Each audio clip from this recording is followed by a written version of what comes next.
Hi friends, welcome to Joshima Samayal.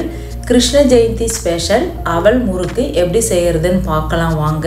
இது ரொம்ப டேஸ்டா கிரிப்ஸியா இருக்கும். நீங்களும் இதே மாதிரி செய்து பாருங்க. இதுக்கு தேவையான பொருட்கள் 1 கப் அரிசி மாவு, 1/2 கப் அவல், 1/4 கப் பொட்டுக்கடலை. ஃபர்ஸ்ட் ஒரு மிக்ஸி ஜாரில் 1/2 கப் அவலையும் 1/4 கப் பொட்டுக்கடலையும் சேர்த்து நல்லா நைஸா அரைச்சிட்டு வந்துடலாம். இப்போ அரைச்சிட்டு வந்ததை ஒரு ஜல்லடையில் சேர்த்து ஜலிச்சிக்கோங்க. எடுத்து வச்ச அரிசி மாவையும் இதோட சேர்த்து நல்லா ஃபைன் பவுடராக ஜலிச்சிக்கோங்க.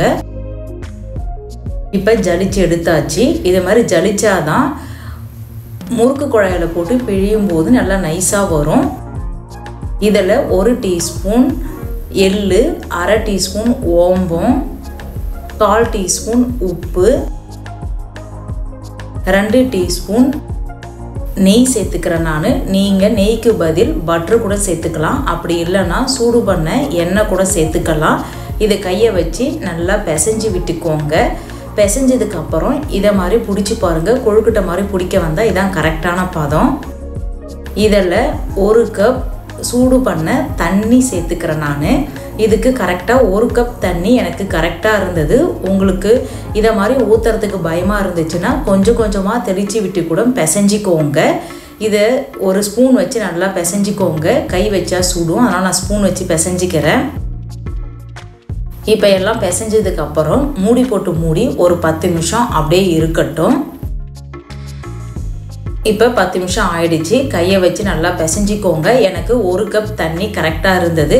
உங்களுக்கு சப்போஸ் தண்ணி பத்தாத மாதிரி இருந்ததுன்னா கொஞ்சமாக தெளித்து விட்டு பிசைஞ்சிக்கோங்க. இப்போ நல்லா பிசைஞ்சாச்சு. இது முறுக்கு குழாயில் சேர்த்துக்கோங்க. முறுக்கு குழாயில் கொஞ்சமாக எண்ணெய் தடவிக்கோங்க. நான் 3 கல்லுள்ள அச்சு தான் எடுத்திருக்கேன். இது மாதிரி சிலிண்டர் ஷேப்பில் உருட்டி உள்ளே வச்சுக்கோங்க. வச்சுட்டு ஃபஸ்ட்டு பிழிஞ்சிக்கலாம்.